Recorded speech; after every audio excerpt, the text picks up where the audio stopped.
Bismillahirrahmanirrahim. Assalamualaikum warahmatullahi wabarakatuh. Baik, berjumpa lagi dengan saya Syed Hamzali dalam video Fate Analysis Variable Intervening dengan menggunakan program SPSS. Seperti biasa, ada beberapa konsep dasar yang harus kita pahami. Poin yang pertama, istilah lain dari uji regresi dengan variable intervening adalah Fate Analysis atau analisis jalur. Ini adalah soal istilah penyebutan untuk uji yang akan kita lakukan. Poin berikutnya, Fate Analysis merupakan bagian lebih lanjut dari analisis regresi. Ini poinnya.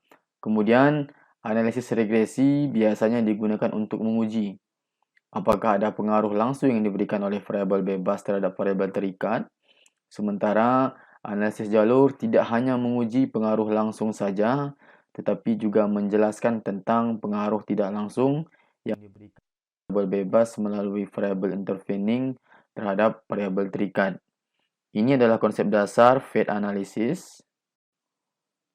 Oke, selanjutnya di sini saya mempunyai contoh kasus yang akan kita selesaikan dengan Fate Analysis. Di sini ada 4 variabel.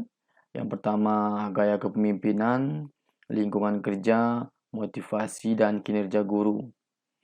Berdasarkan gambar di atas, dapat kita merumuskan sebuah hipotesis umum yang akan kita ajukan dalam analisis jalur, yaitu dengan judul pengaruh gaya kepemimpinan dan lingkungan kerja terhadap motivasi serta dampaknya terhadap kinerja guru.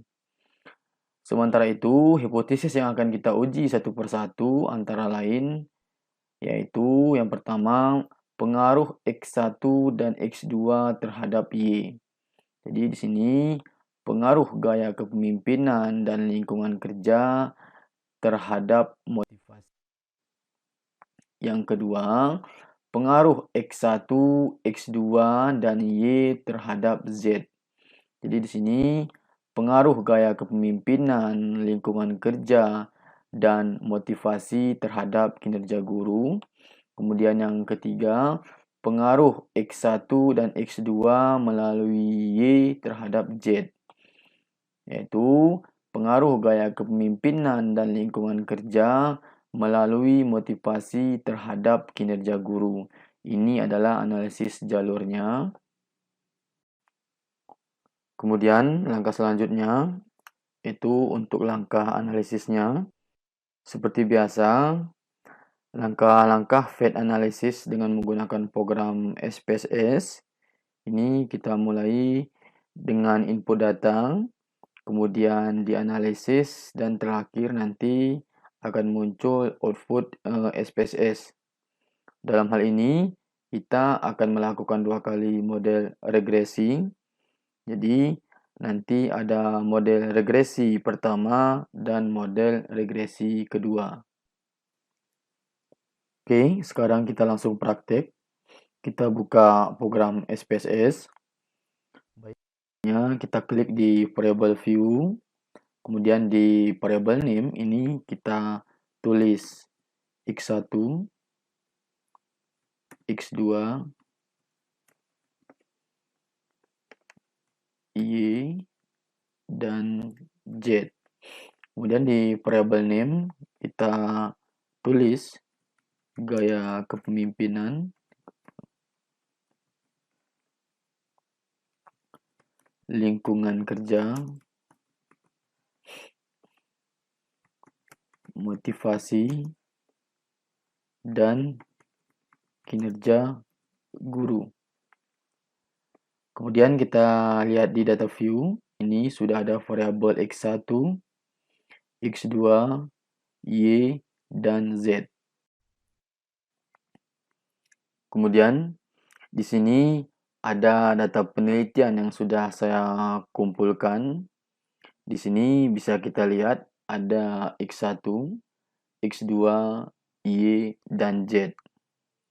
Data ini diperoleh dari penyebaran kuesioner tentang gaya kepemimpinan sebagai X1, lingkungan kerja sebagai X2, motivasi sebagai Y, dan kinerja guru sebagai Z. Ini total responden sebanyak 115 responden. Kemudian teknisnya kita memberikan kuesioner pada 115 responden. Ada beberapa pertanyaan mengenai gaya kepemimpinan sebagai X1, lingkungan kerja sebagai X2, sebagai motivasi, dan Z sebagai kinerja guru.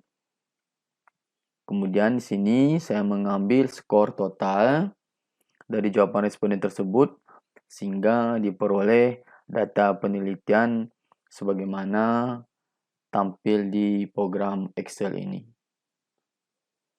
Oke, baik. Kemudian tahap selanjutnya ini tahap penginputan data. Caranya kita blok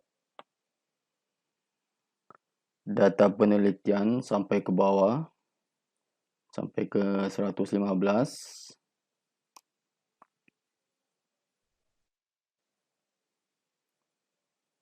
Oke, kemudian kita copy, Ctrl C.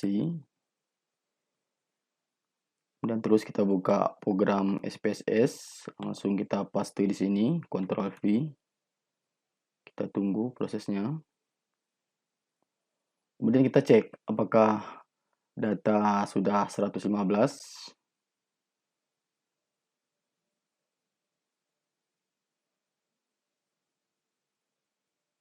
Ya, sudah 115. Oke, berarti di sini semua data sudah terinput untuk data penelitian yang akan kita analisis. Selanjutnya adalah tahap analisis data. Caranya, yang pertama kita pilih menu Analyze. Kemudian kita klik Regression. Kemudian kita pilih. Kemudian muncul kotak dialog. Untuk gaya kepemimpinan, kita masukkan ke kolom independen. Lingkungan kerja, kita masukkan ke kolom independen juga. Kemudian motivasi, kita masukkan ke kolom dependen. Kemudian untuk metode, kita pilih Enter. Kemudian kita klik OK. Kita tunggu prosesnya.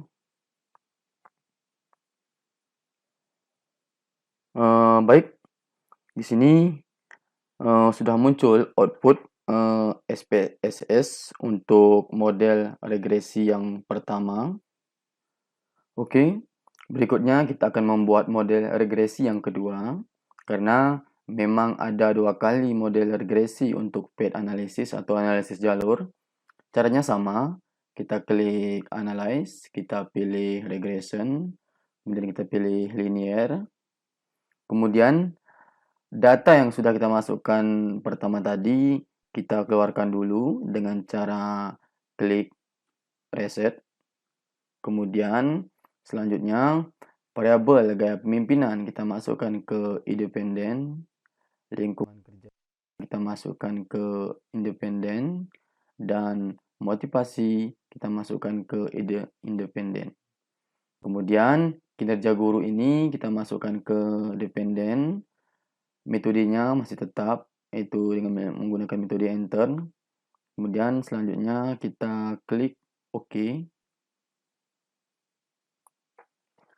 Kemudian ini sudah muncul output yang kedua atau model regresi yang kedua.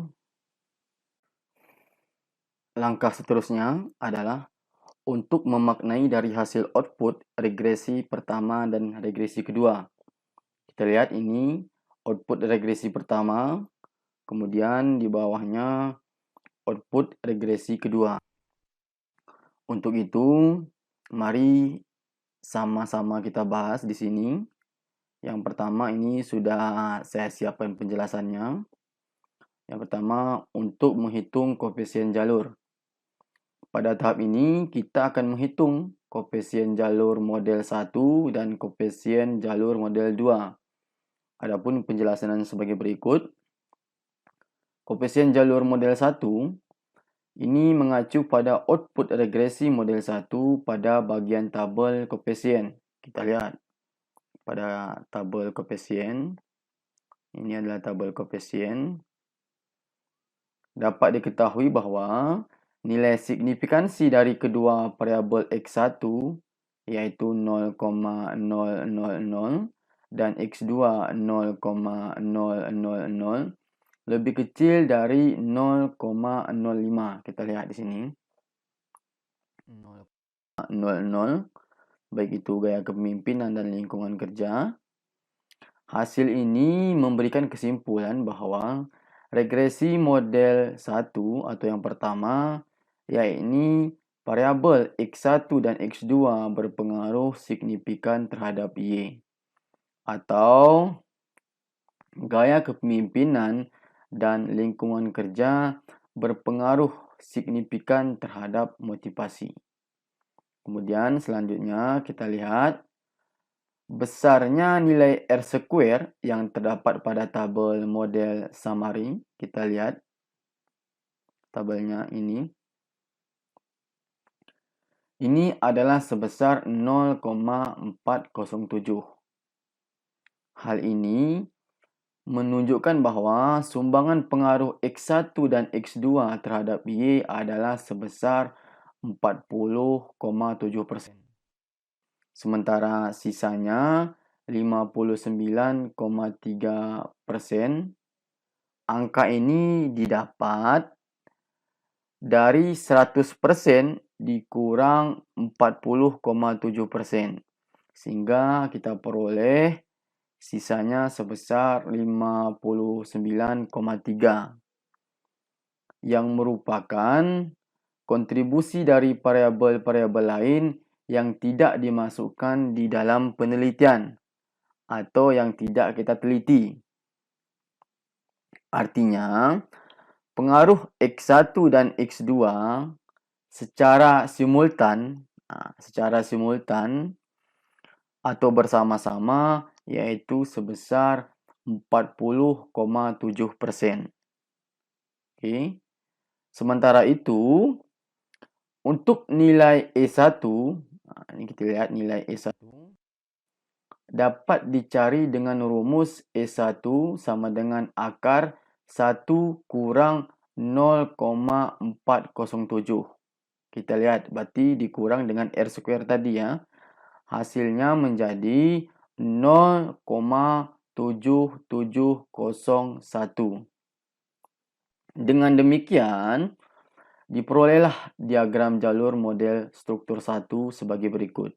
Kita lihat, gaya kepemimpinan memiliki pengaruh sebesar 0,336 terhadap motivasi.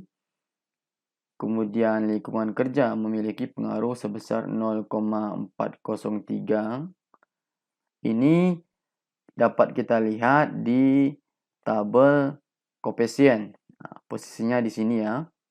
Posisinya di sini. Gaya kepemimpinan berpengaruh signifikan terhadap motivasi itu sebesar 0,336 dan lingkungan kerja itu sebesar 0,403 terhadap motivasi. Sedangkan angka E1 ini itu kita peroleh tadi dari penjumlahan dengan rumus E1 akar 1 kurang 0,407 sehingga hasilnya 0,7701. Baiklah, selanjutnya kita masuk ke model regresi kedua. Ini adalah output dari model regresi kedua. Langsung saja kita bahas.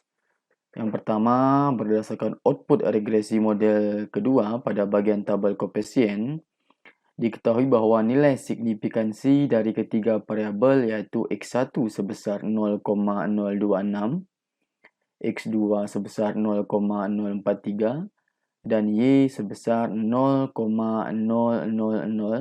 Artinya ini lebih kecil daripada 0,05. Kita lihat di tabel koefisiennya. bahwa gaya kepemimpinan itu sebesar 0,025, lingkungan kerja sebesar 0,043, dan motivasi sebesar 0,000. Hasil ini memberikan kesimpulan bahwa regresi model kedua, yakni variabel X1, X2, dan Y berpengaruh signifikan terhadap Z. Sehingga dapat dikatakan bahwa gaya kepemimpinan, lingkungan kerja, dan motivasi secara simultan berpengaruh terhadap kinerja guru. Selanjutnya, besarnya nilai R-square yang terdapat pada tabel model summary. Kita lihat pada tabel model summary. Ini adalah tabelnya. Ini adalah sebesar 0,645. Lihat di R-square-nya.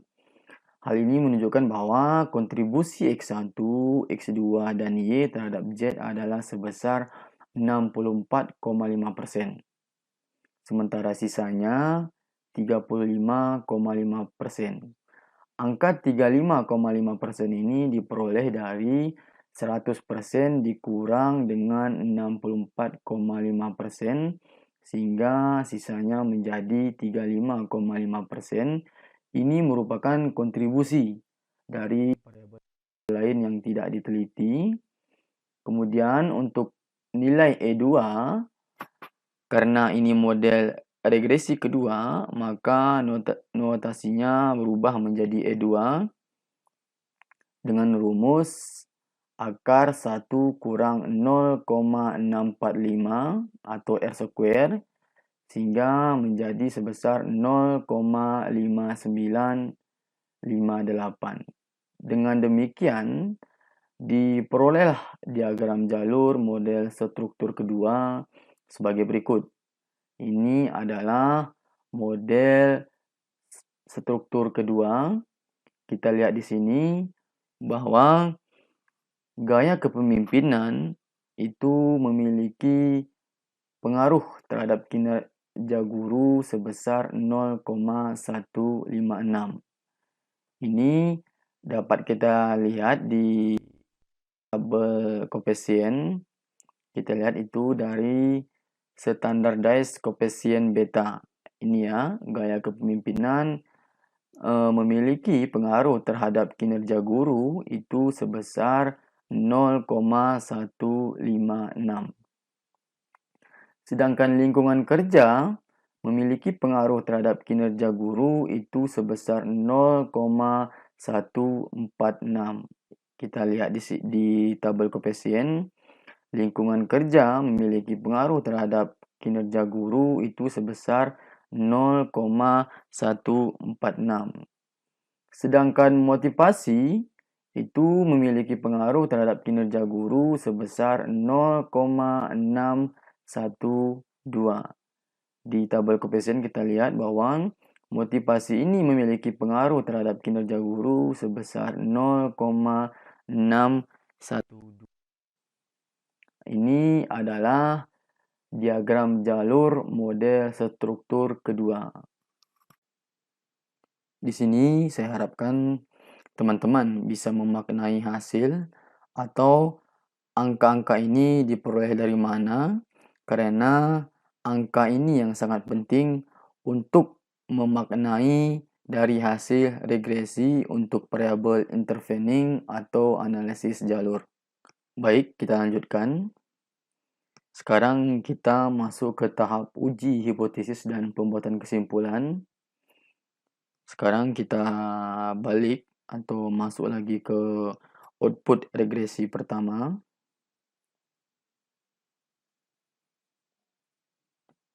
Oke.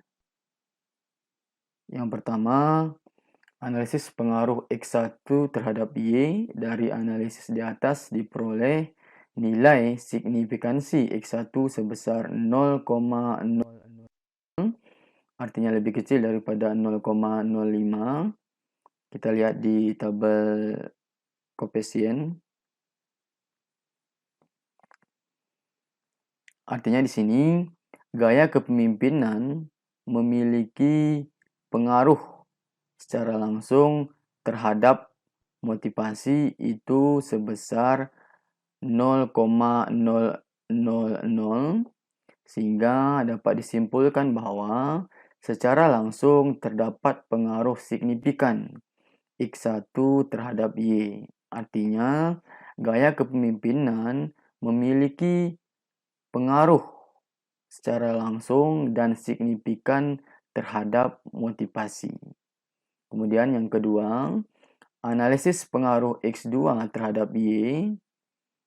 Kita lihat di tabel koefisien bahwa diperoleh nilai signifikansi X2 sebesar 0,000,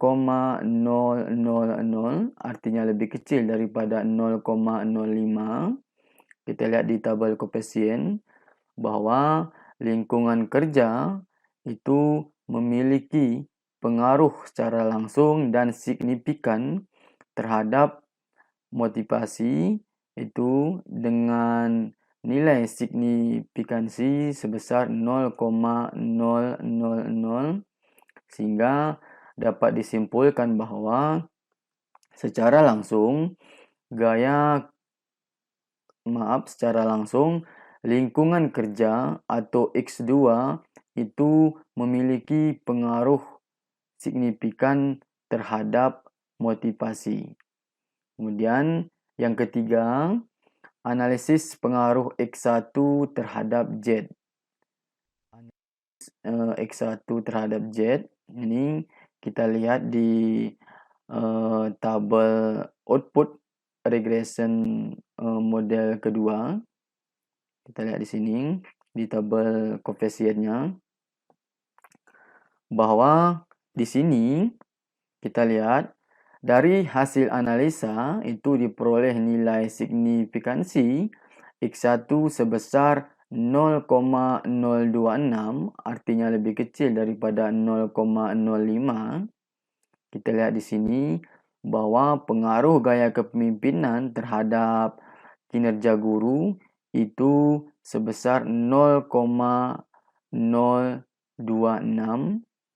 sehingga dapat disimpulkan bahwa secara langsung terdapat pengaruh signifikan X1 terhadap Z, atau dengan kata lain, gaya kepemimpinan secara langsung memiliki pengaruh signifikan terhadap kinerja guru. Kemudian selanjutnya, analisis pengaruh X2 terhadap Z. Kita lihat ini X2-nya lingkungan kerja. Dari analisa itu diperoleh nilai signifikansi X2 sebesar 0,043, artinya lebih kecil daripada 0,05, sehingga dapat disimpulkan bahwa secara langsung terdapat pengaruh signifikan X2 terhadap Z. Kita lihat di sini bahwa lingkungan kerja itu memiliki pengaruh secara langsung dan signifikan terhadap kinerja guru dengan nilai signifikan sebesar 0,043. Kemudian yang terakhir, analisis pengaruh Y terhadap Z. Kita lihat dari analisa diperoleh bahwa nilai signifikansi Y sebesar 0,000, artinya lebih kecil daripada 0,05. Kita lihat di sini bahwa motivasi itu memiliki pengaruh secara langsung dan signifikan terhadap kinerja guru, yaitu dengan nilai signifikan sebesar 0,000. Artinya di sini bahwa pengaruh secara langsung itu baik itu dari X1 terhadap Y, X2 terhadap Y, X1 terhadap Z, X2 terhadap Z, dan yang terakhir Y terhadap Z itu semuanya secara langsung terdapat pengaruh signifikan. Oke, selanjutnya ini yang paling penting. analisis pengaruh X1 melalui Y terhadap Z. Kita lihat di sini di gambar. Analisis pengaruh X1 yaitu gaya kepemimpinan melalui motivasi terhadap kinerja guru. Diketahui bahwa pengaruh langsung yang diberikan X1 terhadap Z sebesar 0,156. Kita lihat di sini. Pengaruh gaya kepemimpinan terhadap kinerja guru itu pengaruh secara langsung itu sebesar 0,156.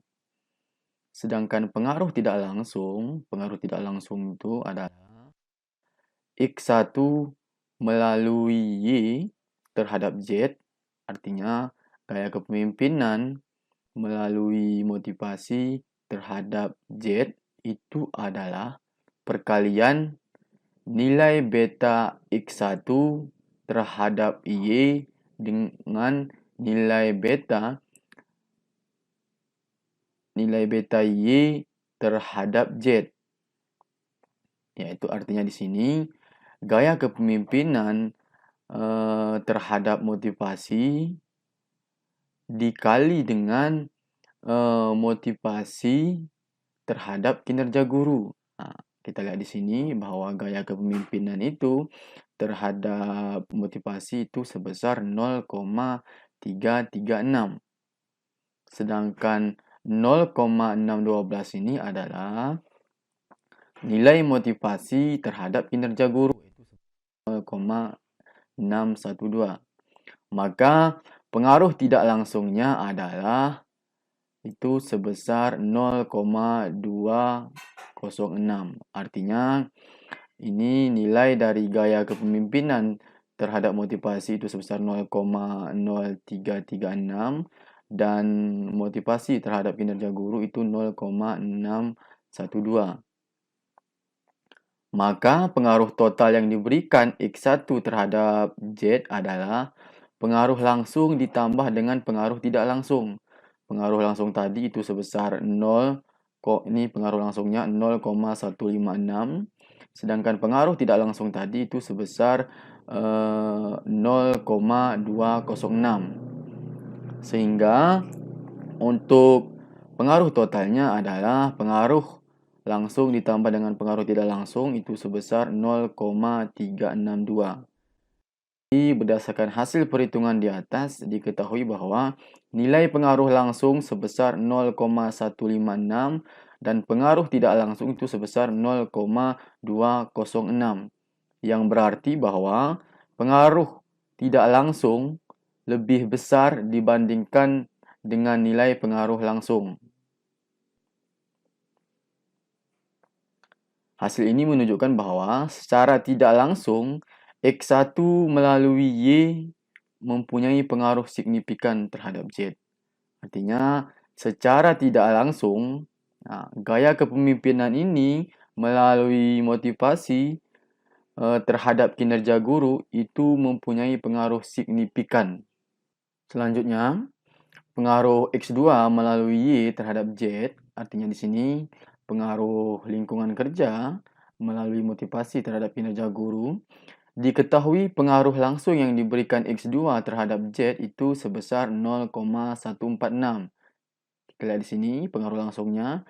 Lingkungan kerja terhadap kinerja guru itu pengaruh langsungnya sebesar 0,146. Sedangkan pengaruh tidak langsungnya yaitu perkalian antara nilai beta X2 terhadap Y, lingkungan kerja terhadap motivasi itu sebesar 0,403 dengan nilai beta motivasi terhadap kinerja itu sebesar 0,612. Maka hasilnya itu sebesar 0,247. Nah, ini adalah pengaruh tidak langsungnya. Pengaruh tidak langsungnya itu sebesar 0,247, sedangkan pengaruh langsung tadi itu sebesar 0,146. Maka pengaruh total yang diberikan X2 terhadap Z, X2 terhadap Z berarti lingkungan kerja terhadap kinerja guru itu adalah pengaruh langsung ditambah dengan pengaruh tidak langsung. Kita ketahui tadi pengaruh langsungnya sebesar 0,146 ditambah dengan pengaruh tidak langsung tadi 0,247. Jadi menjadi sebesar 0,393. Berdasarkan perhitungan di atas, diperoleh nilai pengaruh langsung sebesar 0,146 dan pengaruh tidak langsungnya sebesar 0,247. Yang berarti bahwa dapat kita lihat di sini bahwa pengaruh tidak langsung lebih besar. Kita lihat di sini lebih besar berarti 0,247 daripada pengaruh langsung. Nah, pengaruh langsungnya hanya sebesar 0,146 sedangkan pengaruh tidak langsung tadi sebesar 247. Hasil ini menunjukkan bahwa secara tidak langsung X2 melalui Y mempunyai pengaruh signifikan terhadap Z. Artinya, hasil ini menunjukkan bahwa secara tidak langsung lingkungan kerja melalui motivasi itu mempunyai pengaruh signifikan terhadap kinerja guru. Yang paling terakhir, ini yang paling terakhir kita bahas di sini, kita lihat dari serangkaian pembahasan di atas tadi itu kita dapat menarik kesimpulan gitu bahwa hipotesis yang berbunyi atau dengan judul yang tadi ada pengaruh gaya kepemimpinan X1 dan lingkungan kerja X2 terhadap motivasi Y serta dampaknya terhadap kinerja guru itu dapat diterima. Mungkin hanya ini yang dapat saya jelaskan pada video ini, yaitu video PET analisis dengan variabel intervening dengan menggunakan program SPSS. Mudah-mudahan ini dapat bermanfaat bagi teman-teman semuanya. Tolong ini video ini diperhatikan dengan jelas atau ditonton dengan seksama supaya langkah-langkahnya tidak tertinggal sehingga teman-teman bisa mudah paham dan mudah mengerti tentang Fed analysis dengan variabel intervening dengan menggunakan program SPSS. Mudah-mudahan video ini dapat bermanfaat bagi teman-teman semuanya. Sampai ketemu di video selanjutnya. Lebih dan kurang saya mohon maaf. Assalamualaikum warahmatullahi wabarakatuh.